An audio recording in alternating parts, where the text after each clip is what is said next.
Hey, what's going on, everybody? This is D back again with another movie review for you guys. This movie review is for the 1998 sci-fi noir film Dark City. Now, I just watched Dark City for the second time a few days ago.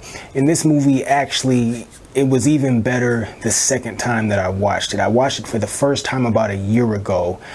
During the month of October, it was kind of part of my Halloween viewing. Even though this really technically isn't a horror movie, it does have kind of creepy elements to it, but it's not really a horror movie.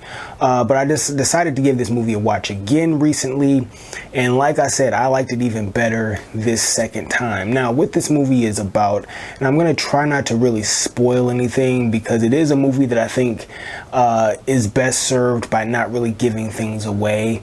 But yeah, it's a good movie. So what it's about, this guy, John Murdoch, wakes up in a bathtub in a hotel, and he has no recollection of how he got there. He has a few memories in his head, but they're very vague and from the past seemingly, and he has no idea how he got in this hotel. And there happens to be a dead body nearby, so he kind of finds that he's possibly wanted for a murder.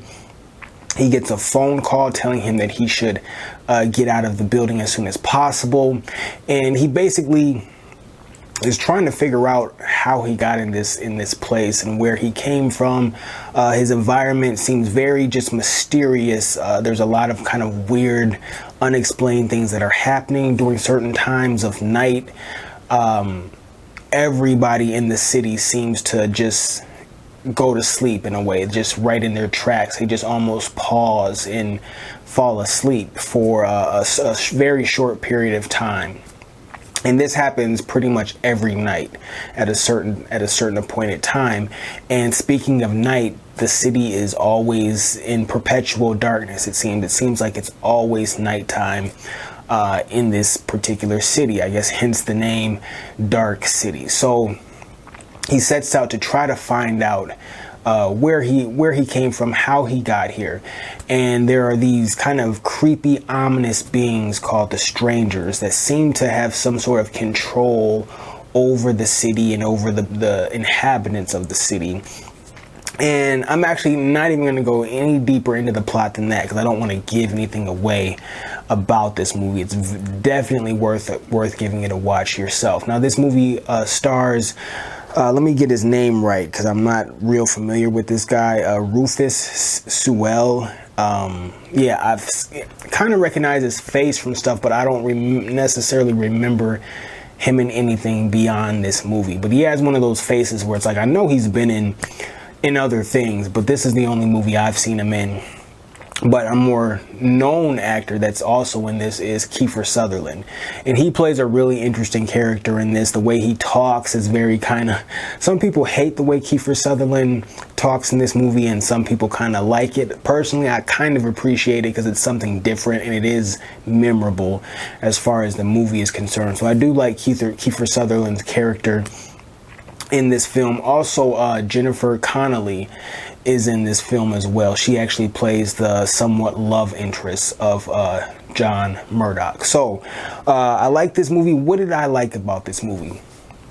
This movie, I love the dark, ominous mood of it. Like I said, my very first viewing of this was during last October for the Halloween season, and it definitely has a mood that fits the Halloween vibe really well. Just this very dark, moody city, lots of shadows and things like that. I really liked that. There's some kind of Blade Runner-esque type things going on with the environment in this film. Even though the movies are pretty different, there are some similarities to kind of the environment of Blade Runner, because the city in the original Blade Runner is very kind of perpetually dark for the most part. Like, just a very dark, gloomy, ominous city, and Dark City is very much like that as well. Also, our main protagonist, he does a lot of like roaming around the city in a trench coat with an upturned collar. So some very kind of some subtle Blade Runner vibes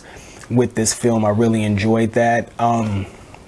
What else? Just the general kind of noir nature of the movie, I really dug. I'm a fan of kind of noir films, and this has that going on in a large capacity. So that was a big plus for this film. Also, the Strangers. I didn't talk a lot about these guys because I don't want to really give away their purpose and what they've done and all of that type of stuff. But the Strangers were very interesting to me. I thought they were good kind of villains in this film. Very interesting villains, especially once you find out what their whole deal really is. They become even more interesting. This is a movie that picks up as it starts to go along. It picks up steam. It starts off in a very kind of murder mystery type fashion in a way, but it really picks up and becomes even more and more interesting as the movie goes on and as you kind of learn more about what's going on. So but the Strangers, they reminded me a lot of is it Cenobites? I think the Cenobites from the Hellraiser films. Pinhead, and I think the one dude's name was like Chatterteeth or some shit. Like, I don't remember, but Pinhead was the main one in those Hellraiser films. But their aesthetic reminded me a lot of the Cenobites from the Hellraiser movies, and even some of their just kind of vibe and how they kind of talked and speech cadence sometimes reminded me a lot of that film. But these are some kind of creepy looking characters, very ominous in their disposition and how they look. Very pale face, almost ghostly looking, corpse-like. And there is a reason why they look corpse-like, but you kind of have to watch the movie to really find that out. But corpse-like, they wear all black, very pale white skin and everything like that. So, and bald, if for what it's worth. I don't know if that's worth mentioning, but they're bald as well, which is another reason why they kind of remind me a lot of Pinhead. But I thought these were very interesting villains in this film. I thought I appreciated them more this second time that I saw the movie as opposed to the first time. The first time I thought they were interesting, but the second time they were even kind of more effective. And they do this thing where, and this isn't really spoiling anything, but they do this thing where they can fly around, but they don't fly horizontal. Like, you know how Superman lays out flat when he flies, lays out horizontal when he flies. These guys, they fly, but they just fly standing vertically. They're just standing up and flying. And the first time I saw the movie, it was kind of interesting that they flew like that. This second time that I saw the movie, I actually saw the creepiness in them flying like that. Like, there was something unsettling, maybe not necessarily creepy, but there was just something unsettling about them flying, just standing straight up like that for some reason. So I thought that was interesting. They were interesting characters. There's also some very interesting visuals in this movie. There's some visual things that happen in this movie, and if you see it or you've seen it, you'll know what I'm talking about when I say this. But there's some visual moments in this movie that remind me of Inception. In Inception, when they're kind of creating their environments and all those type of things, the mazes as they were called in Inception, there's a lot of moments that remind me of Inception in this film, even though the kind of general concept of the movie is really nothing like Inception. It's still, there's some moments that visually remind me of Inception, and I just enjoyed a lot of the kind of visual effects and just ideas that were going on in this film. Some more things I liked about this movie. Some of the kind of thought-provoking elements in this film. There's some things and ideas and concepts in this movie that actually, especially upon this second viewing, made me think and made me kind of ponder a little bit. It's not a dumb, shut off your brain type film. I guess if you want it to be, it could be, but really any movie, if you want it to be, could be that type of film. This is to me is a relatively smart movie, a very creative movie. It made me think in terms of, there's a few kind of just ideas and things just about, concerning reality and memories and how kind of important memories are and what are we without our memories. And then it also made me think about the idea of losing memories, like how important memories are, and could you imagine, losing a lot of your just memories from your past and how that affects, your existence and how you move going forward. And, what if you found out everything that you thought was real wasn't real, and just, how that would really just mess you up mentally and emotionally and all of those type of things. So there's some thought-provoking moments and themes in this film, in my opinion. So my score for this movie, I won't go too much further into it. My score for this movie, I'm really gonna go 9 out of 10 for this film.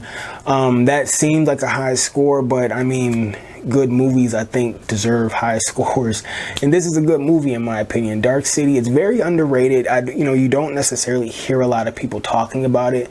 The only time I really hear people talking about this movie are people who are already big fans of the movie, and they themselves also feel the movie is underrated. So to me, this is a very underrated film. There's a lot of films that I think this movie is better than, and those films get a lot more kind of hype and attention. And I'm talking about movies specifically from that mid to late 90s time period. I think Dark City is amongst the top in terms of sci-fi related material that came out in the mid to late 90s. Dark City is right in there with the best of them and better than a lot of them.